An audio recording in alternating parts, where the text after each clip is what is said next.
Greetings everyone, welcome to Voyager Adventures. I'm your host, Captain G, and in this video we're going to do a list of 5 meals that Neelix made while he was on Voyager.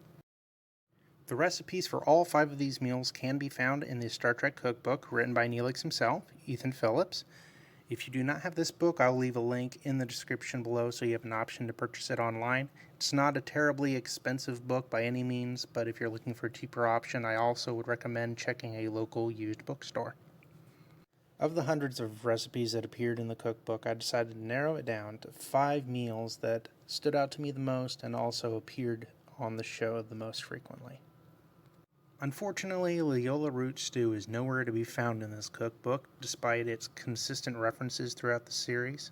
It probably has something to do with the fact that the crew was not a big fan of that stew, so maybe that's just for the best. I call it the elixir of endurance. It's loaded with amino acids, carbohydrates, all the nutrients necessary for the crew to withstand these stressful conditions. Ration cubes. Well, yes, but this time pureed and mixed with water and enhanced with Talaxian spices. Elixir of Endurance made the list partly because I was just surprised to even see it in the cookbook. It's a relatively simple recipe, so if you want to enhance your Year of Hell viewing, by all means, make some and enjoy it with the crew. Although I must warn you, it is not 7 of 9 approved. It is offensive. Fortunately, taste is irrelevant. You haven't lived until you've tasted my Angla Basque. Angla Basque was the very first meal that Neelix mentioned at the end of the Voyager pilot. The meal was mentioned again in a recreation of this very scene in a future episode where Cass started traveling backwards in time. Wait till you taste this cake. 7 layers of Jabalian fudge, and the icing is made from pureed lamaki nuts. Kess's favorite. The Jabalian fudge cake made its debut in the 7th episode of the 2nd season. The cake was baked by Neelix for Cass in celebration of her 2nd birthday. The cake made another appearance in an alternate future episode. This time the occasion was Cass's 9th birthday. The third and final time that the cake makes an appearance is in the episode Riddles, where Tuvok loses his memory and Neelix takes him under his wing and they start baking several types of desserts together. Rotate the Darvok fritters every 10 minutes until they turn a deep chartreuse. And remember, one to a customer.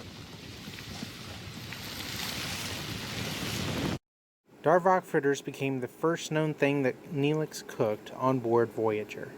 Neelix hadn't realized that he had actually taken over Captain Janeway's personal dining room, but at that point the damage was done, and Janeway let him use it as his own personal mess hall. Gentlemen, may I recommend the Alfarian hair pasta today? Hair pasta.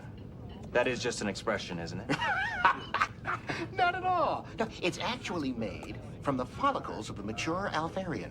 We harvest the hair during shedding season in early fall. Very high in protein. I chose the Alfarian hair pasta for a couple reasons, namely because I am a huge fan of pasta and absolutely love it, so naturally I would be interested in a Star Trek related pasta. The second reason I chose the Alfarian hair pasta, well, is because of how it ended up being used in the scene.